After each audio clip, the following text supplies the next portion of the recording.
Los emprendedores necesitan ayuda en todo. Te lo digo desde la perspectiva de empresario, emprendedor de toda mi vida. Todo es difícil. ¿Qué condiciones a mí me parece que tiene que tener un proyecto, un emprendimiento para buscar capital de riesgo o venture capital? A mí me parece que son dos palabras. Lo más importante es la gente, el equipo que está detrás. ¿Por qué? Pero por otro lado, romantizar la quiebra tampoco está bien. ¿Y tú qué quieres ser cuando seas grande? Yo quiero... Bienvenidos todos a un capítulo más de Remando en Arequipe, el podcast que ayuda a los innovadores corporativos de América Latina a maximizar sus probabilidades de éxito a partir de conversaciones, experiencias y los aprendizajes de personas que han remado en Arequipe. El día de hoy tenemos un episodio muy especial. De hecho, voy a aprender mucho y siento que muchos de ustedes también lo van a hacer porque son muchas preguntas que tengo desde la otra perspectiva y vamos a hablar un poco de la inversión en la innovación, y para eso tenemos un invitado muy especial que es Miguel Vanegas. Miguel, bienvenido a Remando en Arequipe. Cuéntales a todos quién es Miguel Vanegas. Muchas gracias, muy chévere esta invitación. Es un gusto estar acá. Esa pregunta de quién es uno es una pregunta muy difícil, pero bueno, yo soy colombiano, bogotano, soy hijo de Carlos y Zuli, empresarios de toda la vida, empresarios que arrancaron desde muy abajo, entonces tengo historia empresarial de esa empresa tradicional, muy tradicional. Soy el mayor de 4 hermanos, soy el esposo de Sandra, que es mi compañera de vida, mi amiga, mi compinche, mi secuaz en todo, mi mejor amiga. Soy tío de Paz y de Lucía, y ya en el tema más profesional, soy administrador de empresas, soy empresario desde hace 25 años del mundo pyme. Tenemos una compañía con mi familia y tenemos otra con mi esposa, muy industria tradicional, como te decía, y en este momento de mi vida tengo varios roles, no me gusta quedarme quieto, entonces soy ángel inversionista, tengo un micro VC que se llama Salamandra Ventures, soy venture partner de un fondo de impacto chileno que se llama Impacta VC, que invierte en impacto, en startups de impacto social o ambiental. Lidero varias iniciativas, soy presidente de Empreandinos, que es un voluntariado que hago en Uniandinos, y tengo varias iniciativas. Como te digo, no me gusta quedarme quieto, tengo un club de lectura, lidero una comunidad junto con otras personas que se llama Ella y Salón, el capítulo Bogotá. Bueno, muy metido en el mundo del emprendimiento, de la inversión, del venture capital, me gusta ser ecosystem builder, ¿sí? Me gusta generar ecosistema porque creo que el emprendimiento es la forma de transformar nuestra realidad y me gusta moverme en eso. Uy, estoy completamente de acuerdo con eso, Miguel. De hecho, en todos esos roles que tienes, yo te he conocido en varios, porque yo he visto conferencias tuyas, muchos amigos cuando nosotros estábamos en PropTech, antes de Innovators, decían, no, Miguel Vanegas, mentor, uno va a un evento y te ve ahí. Entonces es bien interesante porque, y te lo digo desde esta perspectiva, eres un conector, te ves como conectando. Entonces qué chévere que hayamos podido conectar a través de otra persona y llegar a esta conversación. Me gustaría preguntarte, porque si vienes de la industria tradicional, ¿cómo terminaste siendo un inversionista, Ángel? Y te digo por qué la pregunta. Mi papá fue empresario unos años y jamás terminaría como ángel inversionista por su adversión al riesgo y demás. Me da mucha curiosidad. ¿Tú cómo terminaste ahí? Porque eso es algo como no tan común. Claro, es una mezcla de dos cosas. Una, yo soy financiero, es decir, de hecho, apenas salí de la universidad, yo iba a trabajar en un banco, pero se me presentó la oportunidad de crear esta empresa con mi padre, entonces pues fui empresario pyme desde chiquitico, pero las finanzas siempre fueron mi fuerte. Por lo tanto, las inversiones siempre me han gustado. Yo he invertido en cuánta cosa. Yo no tengo grandes capitales, pero soy muy inquieto en ese sentido. Entonces, en pandemia 2020 más o menos, me puse a explorar la opción de invertir en startups. Yo dije, esto suena chévere. Yo he invertido, te digo, en cuánta cosa. En muchas me ha ido mal, en otras me ha ido bien. Y hice un curso con Rockstar, que se llama School of Investors. Luego hice otro con Endeavor, lo mismo, aprendizaje de Angel Investment. Y ahí me enamoré de este mundo. O sea, esto es apasionante. Probablemente no es lo más rentable porque pues, es súper riesgoso, pero es súper divertido. O sea, es una vaina que uno no... Yo creo que eso es una enfermedad porque es imposible salirse de ahí. Es realmente apasionante, se aprende mucho. Entonces, por un lado eso, como un activo, como un asset class que yo quise explorar. Y por el otro, después de pandemia, yo sufro de ansiedad, he tenido episodios de ansiedad muy fuertes en mi vida. Y un poco después de pandemia, como que mi cerebro dijo, no nos morimos y tampoco nos morimos de hambre, que son, digamos, mis dos miedos más arraigados, el tema de la salud y el tema financiero.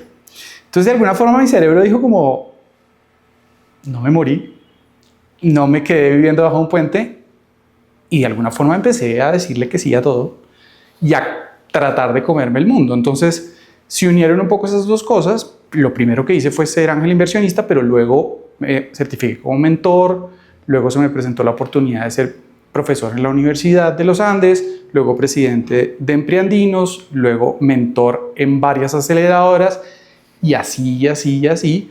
Entonces, por un lado, la primera entrada fue como inversionista, pero luego a punta de decir que sí, bruto pero decidido, sin mucho conocimiento, sin conocer a nadie de este medio, pues empecé a meterme en mil vainas, y por eso hoy, como tú decías, me gusta ser un conector, es decir, estoy muy metido en el ecosistema y me encanta aportar.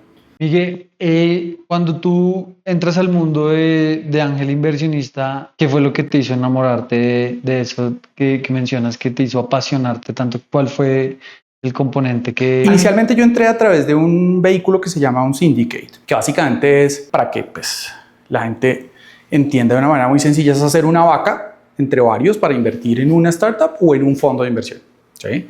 Entonces es con muy poquitos recursos, pues tú metes ese dinero o en una o en varias a través de un VC. Entonces, mi primera inversión y varias de mis inversiones fueron un syndicate que invirtió en Rockstart. Ya. Es decir, yo soy inversionista a través de 3 syndicates o 3 vehículos, soy inversionista del batch 3 al actual. Es decir, solo a través de esos syndicates, pues yo tengo un portafolio, otra vez con muy poquito dinero, de más de 50 startups, ¿sí? Entonces, esa primera parte es emocionante porque estás en un activo que es de riesgo y todo eso. Pero ahí, ¿qué dificultad hay? Primer año, primeros 2 años, hay pandemia y eso, no había mucha posibilidad de conectar con los emprendedores. Yo no aprendía mucho porque pues es como poner una plata ahí en un, sí, como en un CDT y ellos allá miran a ver en qué van a invertir eso. A raíz de una lectura de un libro que se llama Angel de Calacanis, el tipo dice, así usted invierta, que me lo recomendó un emprendedor, así usted invierta a través de un syndicate o a través de una plataforma en internet o lo que sea, trate de conectar con los emprendedores. Porque igual usted está invirtiendo su plata. Puede que sean $5, $100, $1,000, $2,000, $1,000,000, lo que sea, pero es su plata. Y de alguna forma usted puede buscar al emprendedor y decirle en qué le puedo ayudar, cómo le ayudo, o simplemente conocerlo. Entonces yo empecé a tratar de conectar con los emprendedores y emprendedoras, inicialmente el portafolio de Rockstar, y ahí me encuentro que esto es divertidísimo. Esto es totalmente distinto a invertir en un CDT. ¿Por qué? Porque conoces gente, aprendes un montón. Si es que uno le pega a una muy buena, transformas realidades. Eso no se puede hacer con un bono, con un CDT, con invertir en acciones de X, Y o Z. Eso me hace apasionarme mucho por el tema. Luego entonces yo me animo a hacer inversiones ángel de manera directa. Y ahí ese es otro juego. Porque sea con cash o con advisory, es otro nivel. Porque ya yo me siento un cofundador. O sea, yo vamos a mirar a ver cómo sacamos esta cosa adelante. Otra vez, esto no lo puedes hacer. Yo invierto en la bolsa de Nueva York. O sea, puedes llamar allá a Google a decirle ¿cómo aporto? ¿Qué aprendo yo de eso? Yo tengo inversiones en renta fija, en inmobiliario, en todo, y de nada de eso realmente pues aprendo, ni me apasiona, ni puedo aportar. En cambio, en esto sí. Ahora, el portafolio, es decir, la inversión en startups tiene que ser el 10% del portafolio. Pero con ese 10% uno se divierte si uno se quiere meter. Porque también hay muchos inversionistas en Venture Capital que ponen su plata y ya está. Family offices, grandes capitales, etc. Pasa que a mí me gusta y por eso hago lo que hago. Normalmente cuando entonces llegas de ángel inversionista, después ahí entras como mentor, ya es como, venga, yo no soy alguien que pone la plata y ya, sino tengo un rol más de proactivo de venga, ¿y cómo le ayudo? ¿Qué has visto? ¿Cómo necesitan ayuda los emprendedores con los que has podido interactuar? Uf. ¿Qué ayuda necesitan los emprendedores? Los emprendedores necesitan ayuda en todo. Te lo digo desde la perspectiva de empresario, emprendedor de toda mi vida. Todo es difícil. O sea, es que dime una cosa que no sea difícil. Conseguir plata es difícil, vender es difícil, conseguir proveedores es difícil, el tema tributario es difícil. O sea, todo es difícil. Entonces, ¿en qué necesitan ayuda? En todo. En temas financieros, en temas de red de contactos, en temas de fundraising, en temas operativos. Un poco los emprendedores y emprendedoras de este mundo startupero se les olvida a veces que esto es construir una empresa, Santiago. Y esto es armar una empresa. Esto no es hacer un PowerPoint o un Canva y ponerlo bien lindo y levantar millones de dólares. No, aquí esto toca contratar gente, despedir gente, hacer procesos, presentar IVA. ¿Me explico? O sea, son cosas de construir una empresa. Hay mucha necesidad en el ecosistema, desde mi punto de vista, de eso, de hacer entender a la gente que esto es construir una empresa. Y a mí me gusta mucho decir que en mis mentorías yo trabajo temas financieros, temas estratégicos, temas de modelo de negocio, temas de fundraising y algo muy importante, y es un hombro en el cual llorar. Y eso a veces es lo más importante de todo, porque el camino emprendedor, primero, es muy duro, por no utilizar una palabra más fuerte, es muy jodido, muy difícil, y al final es muy solitario. ¿Por qué? El emprendedor tiene su equipo, unos inversionistas y su familia, digamos. La familia no entiende. ¿Cómo le vas a decir? Tú no miras que lo que pasa es que el CAC se me subió y no sé qué. No te va a entender un carajo. El equipo, de alguna manera, el emprendedor, el que está liderando, dice: yo no me puedo mostrar vulnerable porque entonces se me desanima el equipo. Y lo que necesitamos es... Con lo cual yo no concuerdo. Uno como líder se tiene que mostrar vulnerable porque somos seres humanos. Pero regularmente el emprendedor dice: yo no. Y con los inversionistas, pues menos. Si tú le dices: se me está jodiendo el CAC, el lifetime value, el churn se me está disparando, pues el inversionista va a decir: y mi platica. Entonces ese tercero, ese mentor, ese advisor que está ahí, puede cumplir esa función de un hombre en el cual llorar y decir: man, uno al final no se sabe todas las respuestas, pero por lo menos escuchar, eso es una gran ventaja. Eso creo yo que son las cosas en las que uno puede ayudar como mentor y como asesor. Yo estoy de acuerdo, tengo varios casos de amigos emprendedores. Me hiciste acordar una vez, un emprendedor amigo me llamó llorando, así como ya, yo no sé qué hacer, y entonces por eso me reí, porque me parece es bien difícil y es bien jodido, y por eso no es para todo el mundo, ¿no? Por eso no es para todo el mundo. Miguel, el título del episodio es que un portafolio de innovación es un portafolio de inversión. Así como uno tiene tantas inversiones diferentes, entonces te quiero preguntar, como para entender del otro lado, porque te cuento, a nosotros nos ha pasado, y te voy a ser muy sincero, yo tuve una experiencia en una startup y hoy yo estoy como más a lo tradicional. O sea, como a rentabilidad, no así, me han dicho: oiga, quiero invertir ahí, yo no necesito por ahora, porque el otro lado fue un estrés que no te imaginas, eso era impresionante. Entonces, no todo el mundo es para el hipercrecimiento. Y eso hay como muchas, así como en un portafolio uno puede tener diferentes tipos de activos, hay tipos de empresas para personas. Pero te quiero preguntar, normalmente, ¿qué debe tener una empresa para recibir inversión? Como decir: oiga, ¿será que yo necesito inversión? O sea, ¿será que siempre la necesito o no? Como para entender. El proyecto, ¿qué características debe tener para que sea ¿Y en qué etapa buena idea exacto. levantar capital? Hablemos de venture capital, porque es que levantar capital hay diferentes opciones. O sea, tienes opción del mundo tradicional, opción de deuda y venture capital, digamos. Hablemos de venture capital. ¿Qué condiciones a mí me parece que tiene que tener un proyecto, un emprendimiento para buscar capital de riesgo o venture capital? A mí me parece que son dos palabras: velocidad y escala. Entonces, Si yo tengo una compañía que quiere crecer al 20% anual, un supermercado, quiere crecer al 20% anual, 30% anual, y quiere ser un jugador más, o de pronto en unas 5 décadas llegar a ser, ¿no?, un jugador importante, pues no necesitas venture capital para eso. Pero si tú quieres ser en menos de 5 años el líder en el mercado y crecer a tasas de 2 dígitos semanal, un de uno, pues necesitas capital de riesgo. Entonces es velocidad y escala. De eso depende.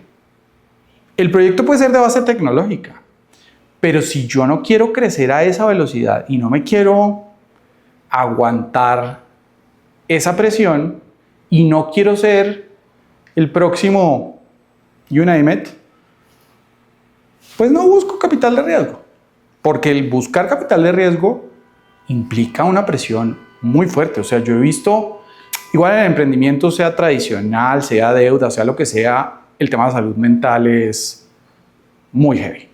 Pero he visto muchos emprendedores que por meterse en el camino del venture capital y de startups de alto crecimiento y demás, pues van a burnout con toda. Entonces eso es una presión muy fuerte, Santiago. Entonces, para mí es eso, velocidad y escala. Si tú cumples con esos dos requisitos, si tu proyecto de verdad tú quieres que sea enorme en cuestión de 36 meses, Te toca. toca meterse por ahí. ¿Y tú cómo tomas decisión en los emprendimientos en los que inviertes? O sea, ¿cómo es ese checklist porque te voy a empezar a preguntar cómo... Yo creo, y esto es una hipótesis que quiero que discutamos acá, es que si yo, por ejemplo, te digo, que este es un ejemplo que digo en mis clases, te digo, Miguel, yo voy a sacar una gaseosa para competirle a Pepsi y inviérteme. ¿Tú me invertirías? Hay que mirar. Entonces, hay que mirar, porque por ejemplo hay una gaseosa, yo no recuerdo el nombre, que lanzó una mujer en Estados Unidos, un tema medio saludable, ese tipo de cosas, hizo un exit, se la vendió justamente a Pepsi, yo no me acuerdo el nombre de esta vaina, y la rompió. Entonces, Pero si yo te digo exactamente la misma Pepsi, si no tiene un diferencial, y ahí va el componente de innovación. ¿Yo por qué le voy a poder ganar a Pepsi si no hago algo diferente y relevante? Entonces, para mí, primero hay que decir que yo no estoy invirtiendo como ángel inversionista en este momento de mi vida. Salamandra Ventures tampoco está, digamos, como nuestro pequeño micro VC, no está invirtiendo. Estoy buscando startups de impacto como venture partner de Impacta VC. Eso en lo que tiene que ver con si yo estoy invirtiendo o no. Pero si estuviera invirtiendo, si yo soy el tomador de decisión, lo más importante es la gente, el equipo que está detrás. ¿Por qué? Y ya voy con otros 2, 3 cosas. Regularmente en lo que uno invierte no es de lo que uno sale. Siempre va a haber un pivot. Es decir, siempre va a haber problemas, siempre por ahí no era, siempre la idea no funciona, siempre incluso el problema cambia. O sea, si tú miras Symmetric, empezaron por ropeo, vendiendo ropa de segunda, si yo no estoy mal. Y mira lo que son ahora. Entonces la gente es lo más importante, gente que tenga pasión, que tenga ganas de comerse el mundo, que quiera montar modelos de negocio de talla mundial. Eso es muy importante. Y dentro de esa gente, además de lo que ya te acabo de decir, tiene que haber un equipo que tenga sinergias. Es decir, 5 administradores de empresas de la misma universidad, de la misma edad, no. O sea, diversidad, que haya un poco de todo, que traigan diferentes cosas a la mesa. 1 solo no aguanta, se va a morir. 2, se van a matar. 3 para mí es el número ideal. Ya 4 es una tropa. Entonces eso es lo primero, el equipo. Lo segundo, ojalá sea una idea replicable, escalable, de rápido crecimiento y con alcance global. Pero sobre todo que resuelva un problema real, que la gente esté dispuesta a pagar por eso. Eso último es muy importante. Y con miras, y esto es súper clave, se nos olvidó, a que eso sea rentable.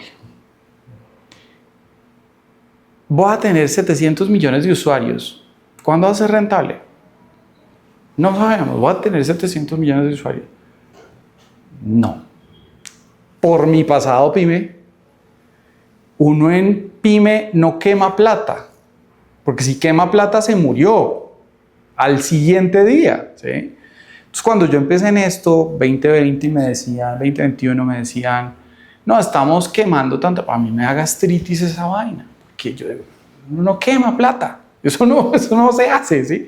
Entonces, yo, dentro de mi mentalidad inversionista, incluso en Venture Capital, tengo que ver si de pronto no ya, que haya una mirada clara de cuándo va a ser rentable este negocio, ¿sí?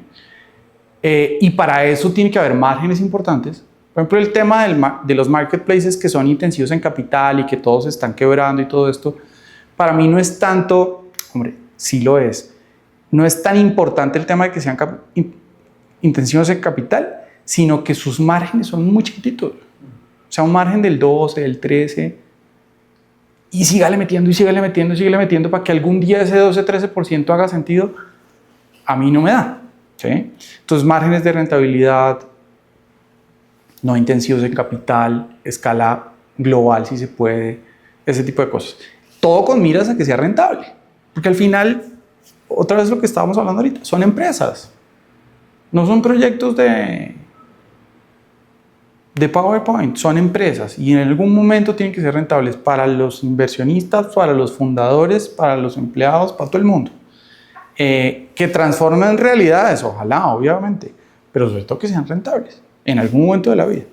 Esas son como las cosas que creo que yo miraría hoy para invertir en un emprendedor o en una emprendedora. Estoy muy de acuerdo con el margen. Uf, como no, que los márgenes chiquitos de volumen grande, eso es muy, muy complicado, ¿sí? O sea, cada vez en lo que le pasa a los grandes corporativos de margen poquito no puedes invertir, no tienes maniobra, y eso de quemar y estar buscando, uy, no, eso es lo que te digo que no me gusta tanto, y es que ahí hay mucho riesgo, ¿no? Tú lo mencionabas.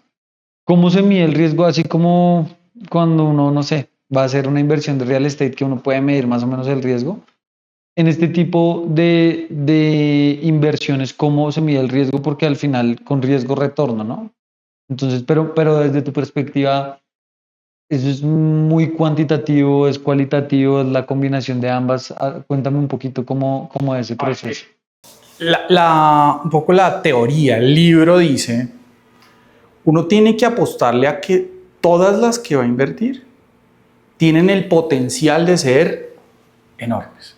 De pronto no unicornios, pero porque en nuestro contexto eso es muy difícil, pero sí que van a vender decenas de millones de dólares. Uno le apuesta a eso. Entonces uno no invierte en empresas que cree que van a vender 2-3 millones de dólares. No, uno genuinamente cree que van a vender muchos millones de dólares en poco tiempo, ¿sí? Entonces, ¿cuál es la apuesta? A que todos sean unicornios, pero claramente no lo van a hacer. Si uno le apuesta a 10 que uno cree genuinamente por todas las condiciones que debe cumplir de acuerdo a la tesis de inversión del fondo, lo que seguramente va a suceder es que 8 de esas 10, de cada 10, se van a quebrar. 7, 8 se van a quebrar. A pesar de que uno crea genuinamente que van a ser muy exitosas. 1 o 2 van a quedarse ahí con que más o menos te van a devolver el dinero que tú les invertiste. Y una la va a reventar.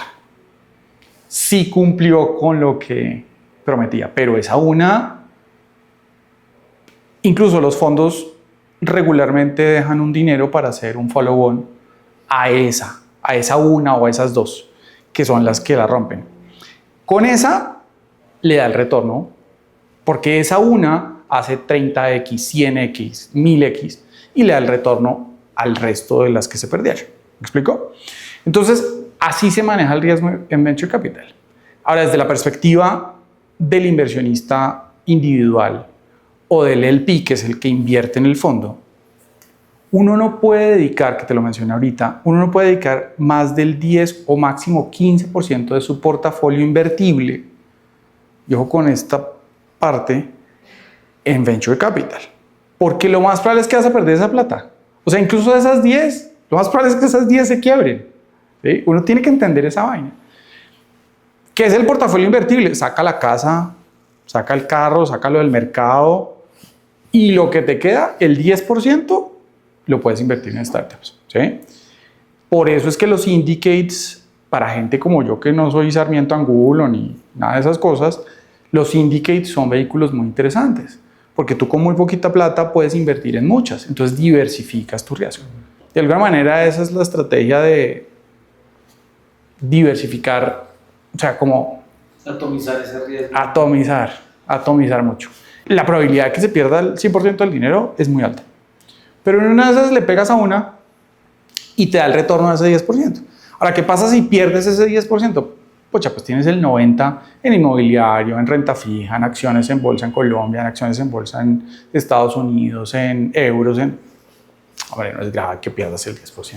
Así, digamos, es el manejo del riesgo en lo que tiene que ver con venture capital. Cuando, por ejemplo, en ese, entonces ahí hay dos cosas, no te digo que estoy aprendiendo harto. Entonces, un inversionista ángel no hace una inversión. No debería No ser debería una sola. porque, o sea, ahí no hizo el curso. Ese es un gran error que comete la gente que se mete en venture capital como ángel inversionista. Y es un problema, por eso, digamos que mi recomendación, si alguien se quiere meter en esto, primero es aprender mucho, o sea, meterse en cursos, porque esto es un lenguaje distinto. Tú puedes ser inversionista de acciones, puedes estar en banca de inversión, puedes ser el remega berraco en inversiones y aquí eres un absoluto ignorante. Esta vaina son términos distintos, finanzas distintas, todo es distinto. Entonces, primero, aprender mucho. Segundo, desde mi punto de vista, uno tiene que empezar a invertir o como LP de micro-VCs, es decir, que tú puedas, por decirte algo, invertir unos $10,000, $15,000 en un micro-VC o en un syndicate, de tal forma que diversificas tu riesgo. Una vez hayas hecho eso, si es que todavía te queda ganas y plata, entonces ya empiezas a hacer inversiones individuales buscando controlar el FOMO, que es un problema enorme porque todos le parecen a uno, pucha, este va a ser el nuevo Rappi. Porque uno cuando arranca en esto se deja deslumbrar porque los emprendedores tienen pasión y eso es una maravilla, eso contagia. Pero entonces si uno tiene $10,000, uno dice al primero tome 5,000 y se fregó. ¿Cuál es el problema? Que el emprendedor no le sirven $1,000. Entonces ahí es donde uno tiene que mirar, ¿vale? Porque si tienes 100,000 para invertir, que son a precios de hoy 370, 380 millones de pesos, no es poca cosa, solo $10,000 son para esto.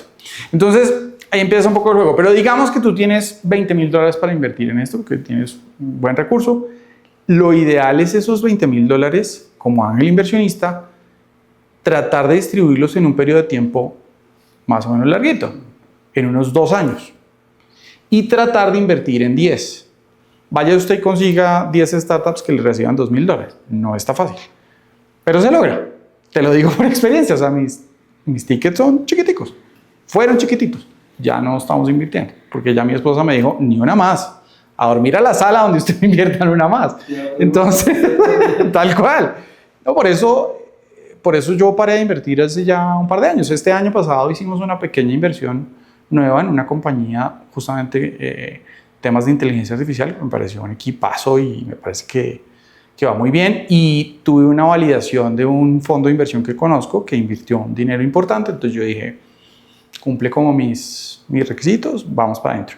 Pero fue la última.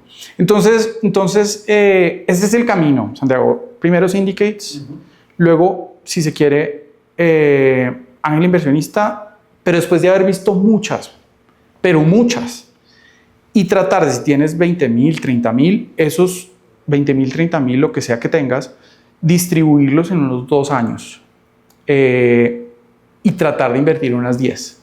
De esas 10, lo más probable es que se te van a acabar las 10. Pero en una de esas, un par te devuelven algo. Lo que a mí me gusta pensar, y creo que ha sido así, es que mi ganancia en términos financieros probablemente no haya sido, pues llevo 5 años invirtiendo. Se supone que esto hay que esperar 6, 7, 8 años, o sea, todavía hay tiempo. Pero lo que yo he ganado en términos de red, en términos de aprendizaje, en términos incluso de posibilidades de rentabilizar mi conocimiento y mi red, ha sido muy interesante. Entonces yo al final pues estoy tranquilo con eso. Y de acuerdo, no, de acuerdo, porque si el portafolio se cae, o sea, ahí me respondiste un poco la siguiente pregunta, una parte, y es, para una persona que sufre de ansiedad, yo lo sufro, y cuando yo veo acciones que se caen, ahorita Microsoft va, a mí de una me empiezan a sudar las manos, de una, entonces, ¿cómo se maneja eso? Porque así como hablamos de salud mental del emprendedor, ¿cómo va la salud mental del ángel inversionista de decir, no? Hay gente que dirá, no, 10.000, todo bien, pero a mí 10.000, eso es un tercio de una cuota inicial o algo así, que puede ser algo que, ¿sí me entiendes? Entonces, uf, a mí, hay como dicen, hay gente que tiene más hambre de ganar y hay gente que le da miedo perder y es como en perfil de riesgo. Entonces, ¿cómo se maneja? Todo depende, desde mi punto de vista, de ese 10%. Porque es que, haz de cuenta que le metiste esto a un curso. O sea, a esto no se le puede apostar el mercado. Es el 10% de tu portafolio invertible. De hecho, en términos de diversificación de portafolio, tú no deberías meterle más del 10 o 15 o 20 a nada. O sea, hay que diversificar en geografía, moneda, activo, etc. Entonces, este 10%, hombre, en mi cabeza, yo soy ansioso y una de mis principales fuentes de ansiedad es el tema de la seguridad financiera y demás. Pero lo que yo he pensado es, esto es pagar un curso. Como el MIT. Y yo pagué un curso, ¿sí? Y ese curso a mí me ha llevado a hoy el 40% de mis ingresos laborales son por cosas que hago en temas relacionados a venture capital, emprendimiento y demás. Es decir, antes de haber entrado al ecosistema, primero como ángel inversionista y todo lo que ya te conté, el 100% de mis ingresos provenían de mi empresa, de mi pyme. Hoy en día el 40% de mis ingresos laborales, sin contar pues mis inversiones, provienen de esto. Entonces, para mí el curso ya se está pagando. ¿Sí me explico? Más allá de la inversión, o sea, si sale la inversión. Para mí sí, pero porque yo me metí de cabeza en esto y doy charlas y hago mentorías y trabajo con aceleradoras y con incubadoras y demás. Que inicialmente durante 2 años largos, casi 3, lo hice voluntario, o sea, regalado para lo que fuera. Y eso me dio la oportunidad de hacer una muy buena red de contactos, o sea, dar valor de manera desinteresada me funciona mucho.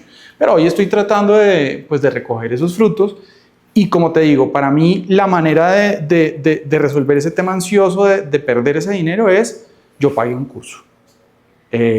Si ese curso o esa inversión algún día me da algo, bacanísimo. Pero si no me da nada, yo ya, pues, es un curso. Es una maestría, ¿sí? Es una maestría. Con la diferencia de que de pronto en una maestría, vamos a decir que la haces en la Sabana, en los Andes, en la Javeriana, conoces al grupo de gente. Pero si la haces en MIT o en lo que sea, pues el perfil es mucho más alto, pero ¿cuánto te vale una maestría en esas universidades?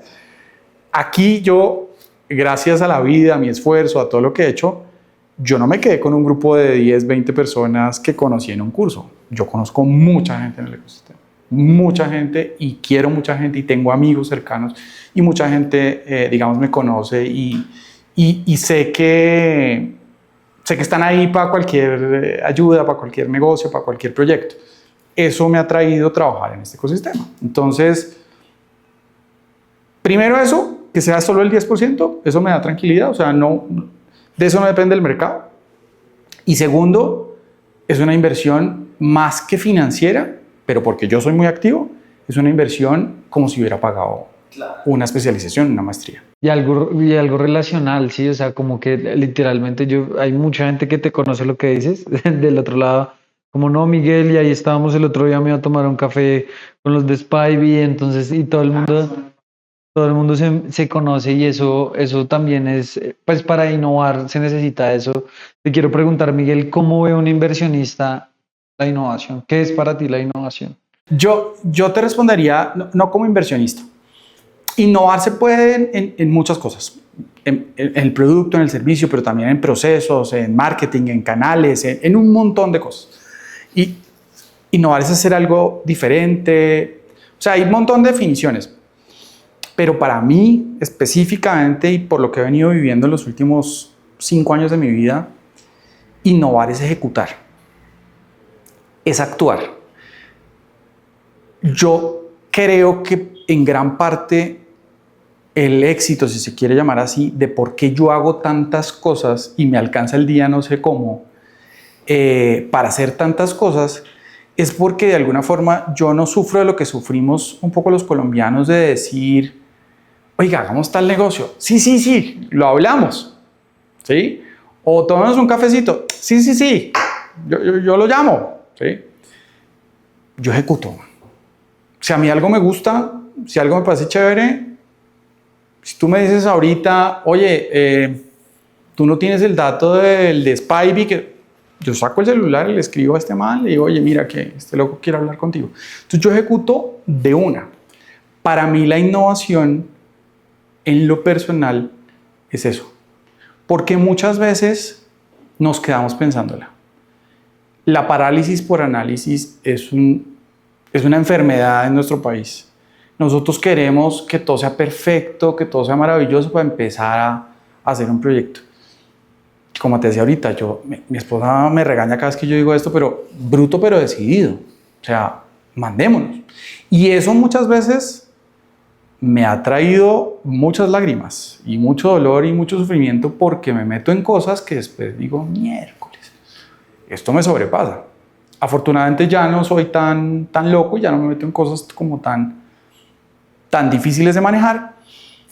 Pero para redondearte la respuesta, más allá de todas las definiciones clásicas que seguramente te vas a encontrar aquí de todas las personas que invitas, para mí la innovación es ejecución. Ejecución con pasión por lo que estás haciendo. Que si no funciona, pucha, le doy la vuelta y miro. Y si definitivamente no es lo mío, pues lo paro y sigo con otra cosa. Pero ejecutar. No ejecutamos y eso nos frena. Qué gran definición. Porque al final, innovación tiene un componente que en las startups se habla un montón, como validación, ¿no? Que decimos validación. Entonces, si hay hipótesis, es el que dicen, entonces es como se va a equivocar, es parte del proceso, pero es que si uno no ejecuta, no se equivoca. Entonces, no puede avanzar ahí. Miguel, te quiero preguntar, porque yo en LinkedIn, pues te he visto, eres muy activo, me gusta mucho como conector. Y uno a veces también en LinkedIn ve, digamos, ahorita cuando lo que pasa con el ecosistema y con empresas gigantes que se quebraron y uno nunca, o sea, yo no me atrevo a opinar de eso porque no me atreví a hacer eso, ¿sí? Entonces, yo, y te lo digo es porque a veces a nosotros nos critica alguien y yo digo, pero pues ese man no ha hecho lo que nosotros, no lo escucho, no lo escucho. Yo escucho, por ejemplo, mis mentores son Charlie, ahorita que está haciendo Cytrex, bueno, diferentes personas que yo digo, yo quiero seguir ese camino, pero hay mucha gente haciendo mucho ruido ahí. Quiero tu visión de qué está pasando como en el ecosistema alrededor de eso, porque uno dice, "Uf, empresas muy grandes y de hecho, mira, muchas de las PropTech que conocemos también, entonces no van tan bien. Ahorita estaba con otro entrevistador que había hecho 5 empresas y de esas quebró 2. Entonces, quiero como tu perspectiva de qué es como eso, ese factor que le agrega riesgo a cuando hacemos emprendimientos de ese tipo, si es el mercado, si es las capacidades de los emprendedores, que no creo porque acá hay gente muy tesa de la que aprender, si es el capital, cuál es como tu visión general sin dar un caso específico, porque eso es muy difícil uno decir, no sé si viste el podcast este que hicieron ay, no me acuerdo, que era el gerente el de Enfocable, ay, no me acuerdo. Pero el man contaba y decía, el man contaba esa historia con una tranquilidad. Yo decía, pucha, es irracional uno ponerse a opinar si uno no estuvo en esa situación de ver. Hay varias cosas en tu pregunta. Con respecto a si uno puede criticar o no la quiebra de startups que levantaron un capital, Yo soy del tipo de persona que dice, oiga, si usted nunca ha montado nada, ni un carrito de perros en una esquina, sino que usted ha sido empleado toda su vida, hombre, usted puede criticar, pero no públicamente y no echar veneno y eso porque usted no sabe lo que eso significa. Y no necesariamente sea montar una startup, porque yo nunca en mi vida he montado una startup, pero sí llevo 25 años construyendo empresas. Y eso es muy bravo. Y están vivas las dos empresas, que eso es mucho decir. Entonces yo sí creo que hay que tener un poquito de autoridad en términos de experiencia para criticar de manera abierta y pública a los emprendedores y emprendedoras que lo intentaron. Eso por un lado. Ahora, que uno puede opinar y decir, oiga, me parece esto o aquello, sin tener la experiencia, pero decir son unos X, Y, Z, me parece que es ir demasiado lejos, sobre todo si se hace de manera pública. Eso por un lado. La otra cosa que está dentro de tu pregunta es, un poquito entendí por qué se quiebran. Hombre, yo creo que como te decía ahorita, todo es difícil. Todo es difícil, levantar capital es difícil, vender es difícil. El equipo, manejar un equipo de trabajo es difícil. La relación con los socios es muy difícil.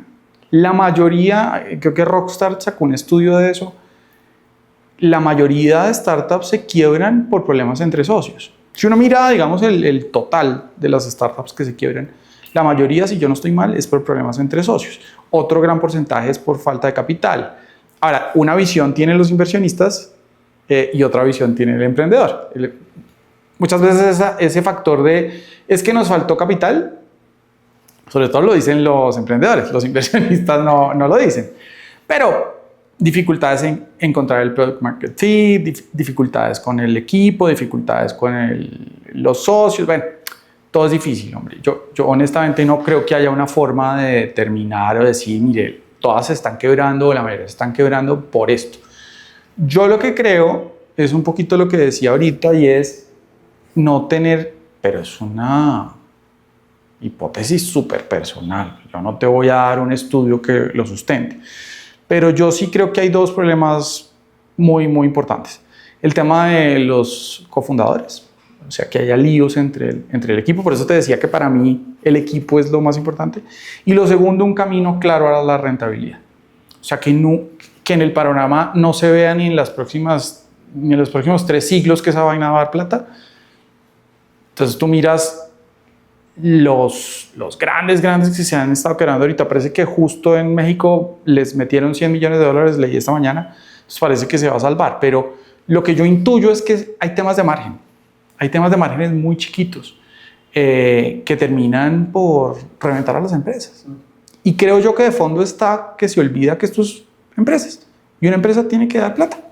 Sí, entonces creo que un poco atrevido de mi parte, pero creo que ahí está en gran medida el problema. Sí, obviamente no es un estudio, pero quería como tu visión ahí, porque sin haber vivido eso y estar del otro lado, pues es muy difícil, pero uno quiere que les vaya bien a todos, ¿no? O sea, al final odio ese, y sí, no me gusta ese pensamiento de, se quebraron, entonces que la gente se sienta bien por eso, no, horrible. Sí, no, a mí tampoco me parece, a ver, en Colombia y en América Latina creo yo que nos hace mucha falta o tenemos una satanización del fracaso. Eso por un lado es real. O sea, los gringos la tienen más clara, usted puede fracasar y puede volver a empezar y no es tan dramático como en América Latina. Eso por un lado es cierto.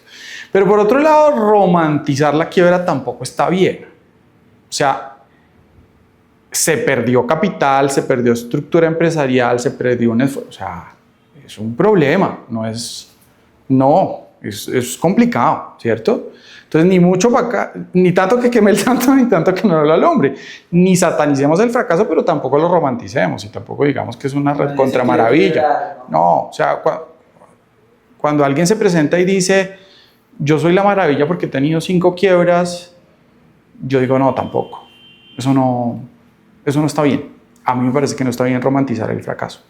Ahora, en términos de dentro de mi portafolio de los syndicates y de mi portafolio como ángel inversionista y como advisor, varias se han quebrado. Y ahí obviamente es doloroso porque es mi plata y yo perdí mi plata y eso no es chévere porque a mí me costó ganármela. O sea, a mí no me la regalaron y yo no hice una donación, ¿verdad? Entonces es doloroso. O sea, no te va a decir, uy, sí, no, una maravilla. No, es doloroso. No duré 3 días sin dormir, pues, pero me dolió. Es decir, perder un dinero no es chévere. Pero yo siempre que me llegan esas noticias, sí, principalmente pienso en ellos, en los emprendedores, porque yo, vale, perdí una plata y me duele, pero esta gente le metió años de su vida, horas y horas y horas de trabajo y un tema de costo de oportunidad importante. Entonces, yo digo, hombre, es más doloroso para ellos que para mí. Entonces, en ese sentido, creo que hay que ser más empático en el fracaso de los emprendedores. De otra parte, creo que hay un tema como que se tiene la idea de que se quebró y ya se fregó, y no, el haber hecho ese camino, haberlo dado todo, haberlo intentado todo, sin caer en me vale huevo, no. Esta gente que lo intentó todo, pucha, puede volver a arrancar e incluso puede emplearse y tiene un camino recorrido. O sea, eso no es todo pérdida, hay un montón de ganancias y un montón de posibilidades para ese personaje que lo intentó. Entonces creo que no es el fin del mundo, tampoco. No estoy de acuerdo. Miguel, ya para pasar a la última sección del podcast de preguntas rápidas, te quiero hacer un par de preguntas y es, la primera es si tú te pudieras devolver en el DeLorean de Marty McFly al pasado, iniciando en este camino de ángel inversionista y darte un consejo, ¿qué consejo te darías? Primero, esa pregunta es, con todo el respeto, esa pregunta es absurda por 2 razones, pero ya igual te la voy a responder. Es absurda por 2 razones. Primero, porque no se puede, ¿cierto? Es imposible. Y segundo, porque uno toma decisiones con lo que tiene. Es decir, yo tengo 49 años, en pocos meses voy a cumplir 50 años y en mis 50 años de vida he tomado decisiones equivocadas muchísimas veces con lo que tenía a la mano, con lo que contaba, ¿cierto? Entonces, son las mejores decisiones que pude tomar, con lo que tenía a la mano. No podía haberlo hecho de otra manera porque eso era lo que tenía a la mano, ¿cierto? Dicho esto, eso digamos es importante porque uno no se puede dar palo por las decisiones que tomó, porque era lo que podía hacer con lo que tenía. Si es que fuera posible, yo te respondería la pregunta más nuevamente, como profesional, como persona, que como inversionista. Y es, como te dije ahorita, mi vida cambió en el 2020, porque mi cerebro de alguna manera hizo clic. Y lo que yo le recomendaría a Miguel del 2020 para atrás es arriésguese. No pasa nada. No va a pasar nada. Yo antes en mi vida tuve mucho miedo de muchas cosas. Yo iba a un evento de networking y yo temblaba, sudaba, me iba al baño y decía, no, pero yo, ¿por qué estoy así? Me sudan las manos. O sea, mucho miedo para todo. Y de alguna manera, como te digo, mi vida cambió. Y dije, pues, ¿qué es lo más grave que puede pasar? Esta persona no me va a hacer daño, nada, ¿sí? Entonces, tal vez el tema sería, arriésguese, en todo sentido. Hablar con personas, a intentar cosas, a aprender cosas, a montar proyectos, a ejecutar, ¿sí? Arriésguese. Arriésguese que el piso aparece. Es un tremendo consejo, solo que no es para ti, sino para los que escuchan el podcast. Porque creo que a partir de los aprendizajes de otro no se puede decir, oiga, sí, mira que de 80 episodios, 30 han dicho arriésguese. Entonces, si alguien escucha Dice, no, pues si yo estoy pensando, puede ser el empujoncito de hágale, métale, y no es tan grave como parece. Hay que medirse, ¿no? O sea, bótese del paracaídas, pero bótese de la avioneta, pero con el paracaídas, ¿cierto? No bótese sin nada. Entonces hay decisiones de la vida que toca mirarlas muy bien, ¿cierto? Pero hay que arriesgarse. Hay cosas muy simples que uno no se arriesga y no va a pasar nada, no es grave. Hablar con una persona, digamos que esta conversación la estamos teniendo acá porque estábamos en una charla de Salo y empezamos a hablar, ¿cierto? ¿Cuál es el riesgo para mi vida de conversar con la persona que está al lado? Nada, pero uno le tiene miedo a hablar con la persona que está al lado o tomarse un café. Yo estoy haciendo un ejercicio de tomarme un café a la semana con alguien las 52 semanas de este año 2026. Ya me he tomado 5 cafés en la primera semana, pero es un riesgo hablar con alguien que no conoces, que te escribe por LinkedIn y que te cita en un café. Pero ¿qué es lo más grave que puede pasar? Nada, ¿cierto? Entonces, hay esos riesgos, no pasa nada. Hay otros, mucho más trascendentales, pero que también hay que asumir sin tener todo listo, todo perfecto. Yo siempre digo que, ¿cuándo es el momento perfecto? Yo no tengo hijos y no voy a tener hijos, pero digamos que lo que analizo es cuál es el momento perfecto para tener hijos. No existe. Si la humanidad se quedara esperando el momento perfecto para tener hijos, pues se desocupa este planeta, porque nunca hay momento perfecto. Eso es lo mismo para crear una empresa, para lanzar un proyecto, para lo que sea, digamos, trascendental. No va a haber el momento perfecto. Entonces arriésguese, controlando los resultados, obviamente. O sea, no se bote sin paracaídas. 3 hijos ahorita, ¿no? No es el consejo de Miguel. Miguel, ¿cuál es tu Arequipe hoy en día? Yo creo que hay dos maneras de responder esa pregunta. Una, nuestra sociedad.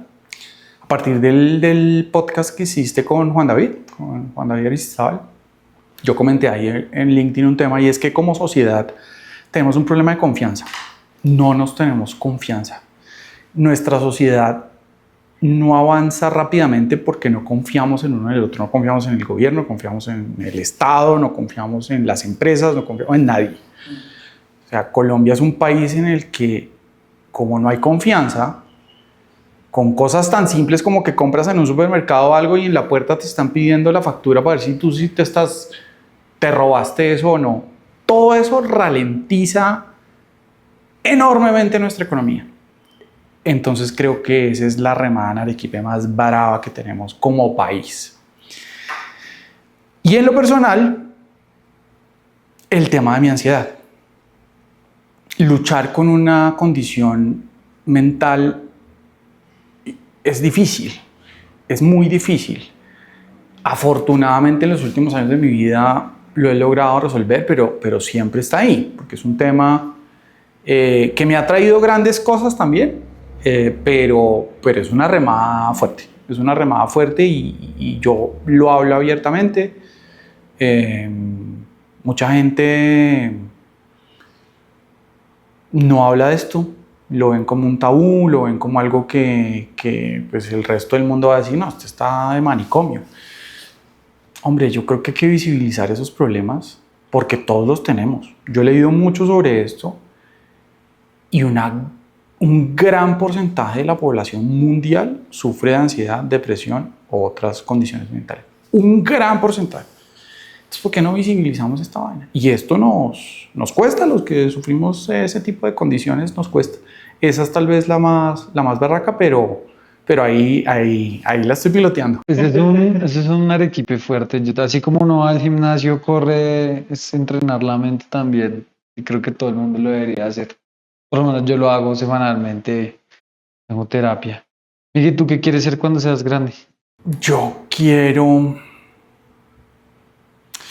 Hombre, yo en ese sentido creo que estoy en un punto muy chévere de mi vida. Yo como que ya me siento grande.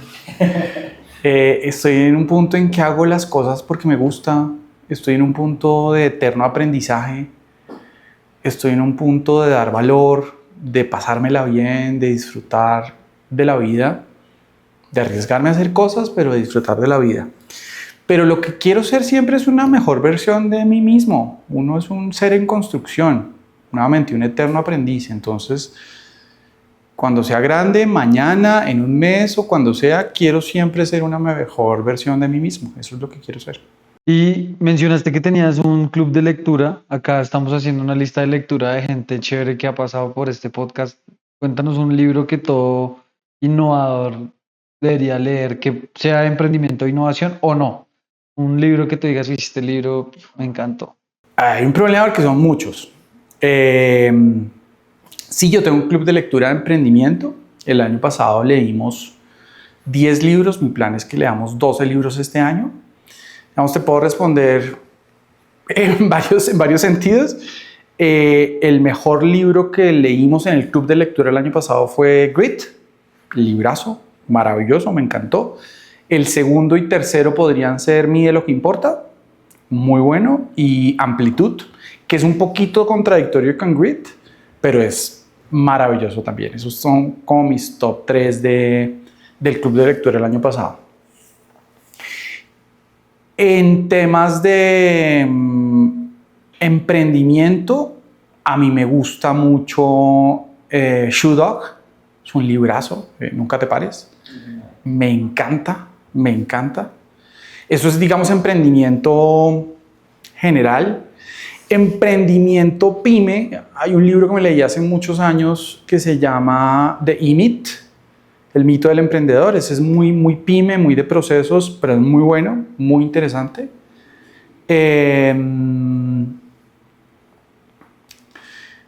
Hay uno que tiene un libro, un título perverso, pero me lo he leído 3 veces y se llama Cómo ganar amigos e influir sobre las personas.